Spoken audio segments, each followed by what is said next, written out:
త్వరలో తెలంగాణలో రాజకీయ పార్టీని స్థాపించనున్నట్లు తెలంగాణ జాగృతి అధ్యక్షురాలు కల్వకుంట్ల కవిత తిరుమలలో వెల్లడించారు. తన భర్తతో కలిసి కవిత శుక్రవారం శ్రీవారిని దర్శించుకున్నారు.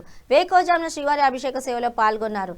దర్శనం అనంతరం రంగనాయకుల మండపంలో పండితులు వారికి ఆశీర్వచనం చేసి స్వామివారి తీర్థ ప్రసాదాలను అందజేశారు.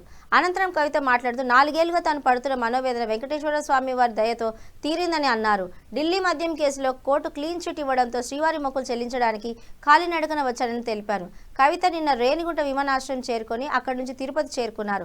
ఆ తర్వాత అలిపిరి నుండి కాలినడకన తిరుమలకు చేరుకున్నారు.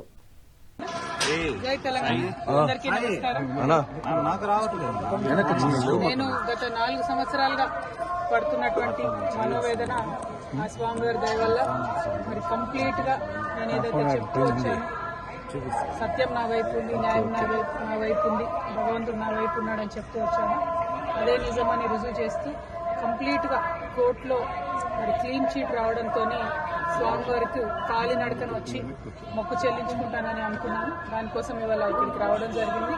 నిన్న కాలినడకన కొండకెక్కి ఈరోజు పొద్దున్నే స్వామివారి దర్శనం చేసుకోవడం జరిగింది.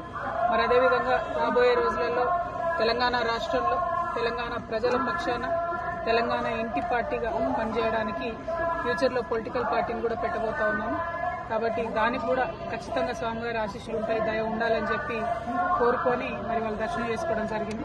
నేను ఎప్పుడు తిరుమలకు వచ్చినా ఒకటే కోరుకుంటాను, తెలంగాణ రాష్ట్రం బాగుండాలి, తెలంగాణ ప్రజలు బాగుండాలి, ఆంధ్ర రాష్ట్రం బాగుండాలి, ఆంధ్ర ప్రజలు బాగుండాలి.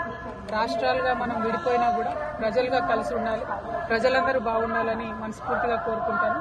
అదే జరగాలని చెప్పి మళ్ళీ ఒకసారి భగవంతుని కోరుకుంటూ థ్యాంక్ యూ. జై తెలంగాణ, జై ఆంధ్ర.